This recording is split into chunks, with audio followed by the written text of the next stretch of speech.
ye Wolokoso. Wolokoso mu weekend taxi. Wolokoso mu weekend taxi. Wolokoso mu weekend taxi. Savugidewa. Ani gwe bakutenani. Ani yakumenya ukani. Yonna mu Wolokoso. Wolokoso. Wolokoso.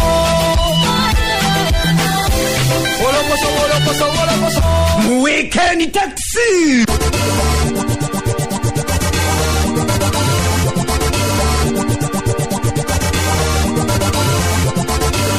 Nyongere kubuza karaja sekwatengo tumude mpologome nuje yedembe bunywanyi. Of course kuchena musava kasirisa satu femo mwefe radio simbe mpologome nuje yedembe.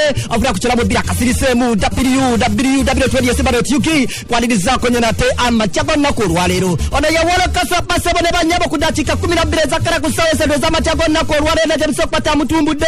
Nyongere kupatenga mategeza ati wali bude bunji wakumala nyo. Na enge chitufu echiliwe chetugama atino katiye sawa ya kwata aturutani kama sewe neba nyabo. Muyaye wafe. Ngamba Wolokoso basabane nyawale ya musiza kwata mutumude mpologome nuje yedembe. Lutuwe chali wafe. Ngamba Wolokoso wana. Muyaye yangu otobusa. Anji tata bakulu bona muso kwata mchikwasa kanyampola mpola nadalanga bana. Lutuwe. Yes boss, kari. Shoka nawe anko kakala mutolwa wolutuwe. Era nange sirwe oh.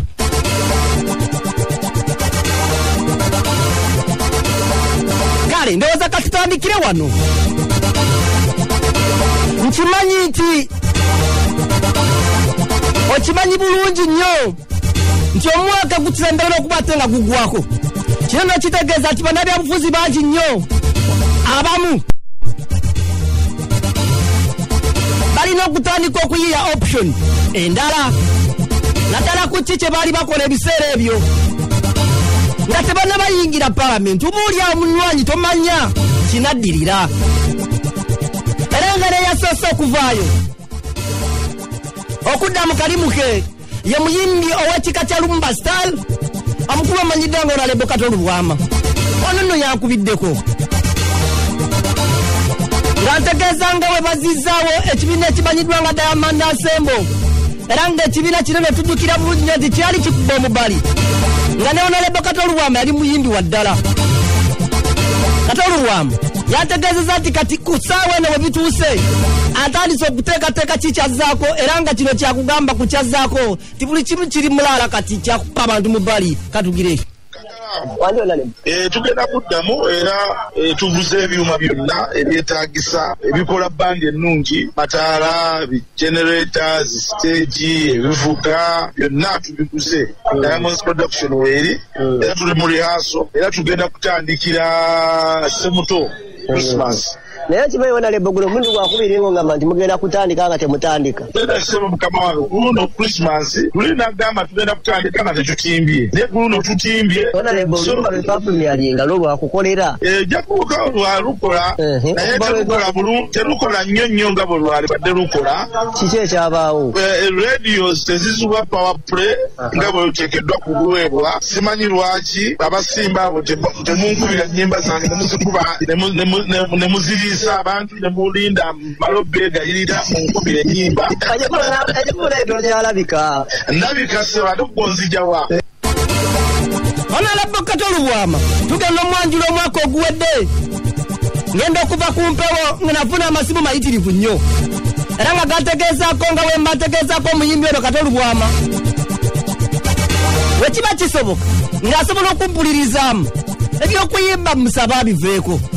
Era obubaka bwe bansindikiranga nange nagezangako nnyo okubeera nga mbusindikira omunywanyi ono Katonda mulungi yali ku saidi yange nti munywanyi ono obubaka bwe namusindikiranga bagira yabuufulanga wabula kyesaategeera nti omukulu ono ebintu ebimu yabiteekanga mu feeling era okukakana anga atuwaddemu owazi ow'omwaka guno 2019 alabe kiki kye tuyinza okukola ng'abantu era okusinziira Katolu Bwama agamba nti omwaka guno tegubasalanga bategusalangako music industry nga bwe tugira oyo nga bwe tugwegubadde kubanga akagari yeke yava mu music industry n'awummulamu kale kireetedde okwata kituleetera ebirerwa bingi nnyo mu industry eno kino kyakugambagamba nti mu mwaka guno tulinawo omuyimbi ng'omu oba babiri abasadde okubatte nga bamakinga ekintu kino Katolu Bwama yatugamba music industry tabadde wa maanyi nnyo tufunye basita batono abazze buchati tetubadde bamaanyi nnyo tubona omwaka ate bulese Chosen Beck waliwo gulunedi yani omuvubuka owankulogo ono naye tabadde nnyo w'amaanyi tabadde w'amaanyi wadde gweyagala abeere ow'amaanyi naye tabadde w'amaanyi tojja muteeka ku barema tojja muteeka ku B2C amawere kitegeeza nti obeera w'amaanyi kati wano fresh dadya abadde mu mwesibako nnyo mawulire gamu w'amaanyi n'akaana ke akaana kakyali k'amaanyi badde nedda so ndowooza ne wano katukwatewo omuyimbi Eddie Kenzo obulamu bwe ng'omuntu bulaze bangi nnyo nga walina okukkiriza nezikusooka nteteze ennaku mwana tule zitakuva mabega Eddie Kenzo bwe twogerako ng'oggyeko okuwulira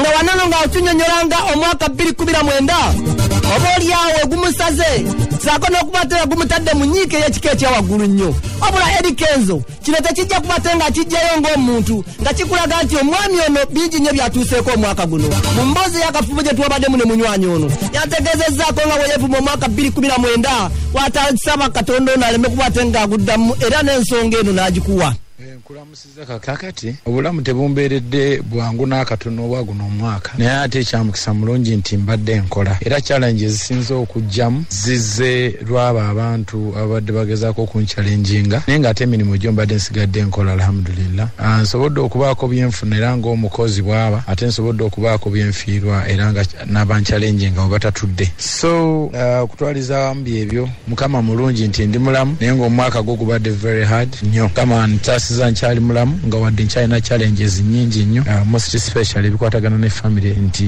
sinaba kukitereeza buli kimu kiri scattered naye nsaba mukama nkwatireko buli kimu kitambule bulungi inshallah.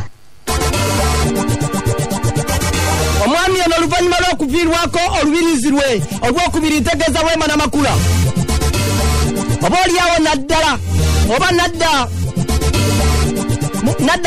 Wema nadda mu ddya eddala kale no bangi balowooza nti oba ono okudda mu Eddie Kenzo okudda engulu kiyinza omutwalira ebbanga eriwerako bangi bakigereesa ne bategeeza nti Eddie Kenzo musuuza omukisa gwe ogw'okufuna ensimbi gwali mu Wema Namakula wabula omuyimbi ono wiiki eno yawunikiriza Uganda oba ensi yattu Uganda oluvannyuma lw'okuba ate nga yaguza emmotoka kapyata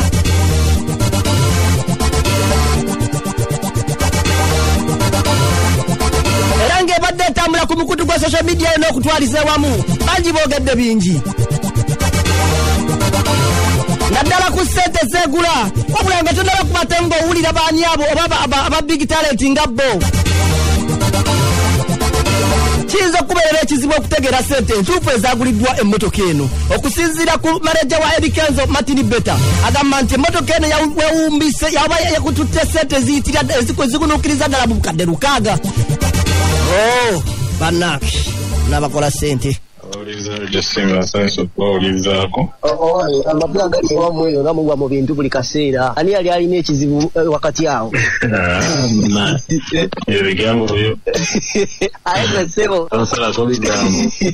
kampu nabe developinga buli olukya eyongera mu maaso kikikyo emotoka bya sente mmeka entuufu okusinziira ku biyitingana batugamba nti akasente ke mwali mubanja akasitamina okuva wa President Museveni kaze ne kavaayo finali kituufu kubanja tukyabanja naye kisuubira nti Kenzo akyasobola okufuna ssente ng'abadde abanjiza ebbanja n'azigulamu emmotoka simpya lwakuba nti wako some months back nga tanagenda ne America nga nabino ebyaffe byetubaddemu tebinakubaawo yagigula naye nga bw'omanyi eby'emisolo nti muganda wange emmotoka bamala ogishipinga netuuka enakawa nekufuukira emmotoka so ebadde ewangaddewo okaavu nakawa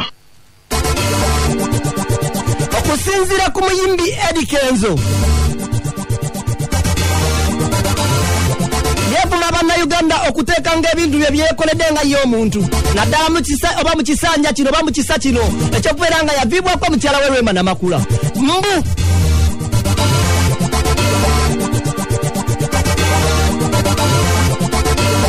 Eddie Kenzo buli kyakola kyonna ebintu bye batandise biteekangamu ebyobufuzi ate nya tukimanyi bulungi nnyo nti omunywanyi ono akoze ebintu bingi nnyo ate nga naffe tubirabako kati yeewunya kiki ekituufu ekituviirako etandika okulowooza nga tesobola kuba ate nga yekolera ekintu ng'ekyo etandika bisosenkangamu ebyobufuzi bikwatagana n'emmotoka yange nagiguza okuva mu haso ndowooza oyinza okumpeera obujulizi nti nze omu ku bantu abakoze ennyo seebaka sula ku nnyonyi nsula ntunula mbeera mu studio kiro na misana nkola nsobodde okufuna success nyingi nnyo nseereza show nyingi nnyo mu mawanga ag'enjawulo then ne movie erisinga okuba nga etunda oba number 1 movie on Netflix today worldwide mulimu olulimba lwange olwambirombiro eyo nayo success mu size y'okukola so that is my car I bought it wadde nga abantu bakitakinga ku politics my politics ennaku zino yamalawo ensi yaffe buli kintu kyonna kyafuuka kya byabufuzi tekyali muntu ayinza kwekolera kake olw'ensonga nti politics yayingira dda mu bantu mind zonna kati ziri awo buli kimu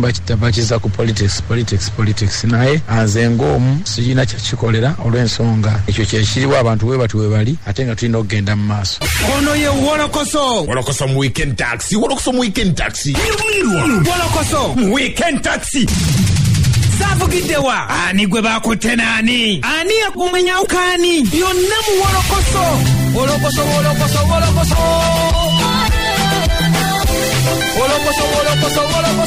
mu weekend taxi